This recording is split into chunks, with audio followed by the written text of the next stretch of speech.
when we're trying to cut down on our budgets, because I know that that's been a challenge for us. You mentioned leadership, and that that charity should begin at home. That means the presidency must have to look inward and see how many people are in his payroll and look at how it can cut down on them. But moving forward, how do you think that Nigerians can, bring an end to strikes? Because really, the percentage being given to the education sector, for instance, is just one of the sectors that agitating for increase and all that. What do you think should be done to address issues to that sector? Because that has been a challenge for us. We have our students at home for the past 4 months. Nothing has been done yet. It's still a deadlocked meeting we've been having. How can this be addressed? Do you think that the lecturers should be given what they're asking for? Because in the budget, now that we're going to have 2014 budgets presented, are we going to see an increase in education? Are we going to see the president say, okay, we're going to give you what you're asking for to boost our education sector? Well, the government has offered ASU 100 billion, and ASU felt that's just a peanut compared to what they need. The sector had been neglected for a long time. I mean, for those who are opportunity to go to universities in the 70s, 60s, compared to what you have in the system now, is quite pathetic. I mean, in terms of the infrastructure that you have on ground. So, and what is required is minimum of 26% of the allocation to be given towards education. That's a very tall order in terms of government being able to meet that, and government has expressed that, although Nigerians are yet to have facts and figures as to the inability of the government to meet it, especially with all the allegations here and there of cars, of things being spent, in billions. But that notwithstanding, government is thinking of giving them 200 billion. If we have to go with a large sums of money, say 400 billion, for instance, say to say, at a go, it will cause inflation. The large sums of money. Remember, when you give this money to... Will this money be released at once to the education sector? If the president or the leadership of the country decides to give us what it's asking for, this money will not be released at once. What ASU is asking for, or what was contained in the agreement, is to be disbursed over 4 years period, which was neglected. What government is offering now is to give a lump sum immediately and to give the rest later. Say for instance, and they're offering 100 billion immediately, which will go to settle the allowances and to do provide some infrastructure. Of course, what are those infrastructures? I mean, that's the problem. The 100 billion, yes, because we need to manage it and be sure that, yes, it does not dislocate the economy as well. We must be sure that, yes, what we are pushing to the economy, yes, ASU is right. We need to pump a lot of money. We have neglected the sector for such a long time. How do we go about it to get it done? And that's why the deadlock is still there. So I believe a midway needs to be arrived at. But more importantly is the annual budget to address the educational fund deficit. If it's being done on annual basis, it will reduce the backlog of neglect that has happened in terms of infrastructure in the educational sector. It's not only in terms of what ASU is asking for. You can imagine that agreement was reached 2009.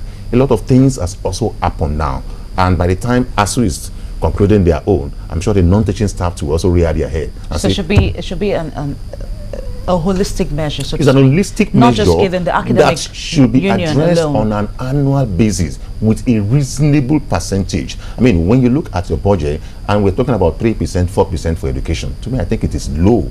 Government should be able to move up to something like 10, 12% minimum. If you can't meet 26% and we're able to come midway, say 13%, 15%, I'm sure the agitation of ASU and other people in the academics will be lower than what we have now. What we have now is a total neglect. It's like you look at the road section, for instance, and you see total neglect in certain roads area that government has not even touched for several years. And so when we have to now tackle them, we need large sums of money to be pumped in to tackle such. So I believe leadership should be sincere to agreements that are reached. And when those agreements are reached, pass it to those who handle figures. Factor them in your annual budgets and take care of them. This is what we are saying. But when the large chunk of the budget is given towards recurrent expenditure, you have no money to finance those things. Let's move over to the 2013. Let's move to 2013 budget.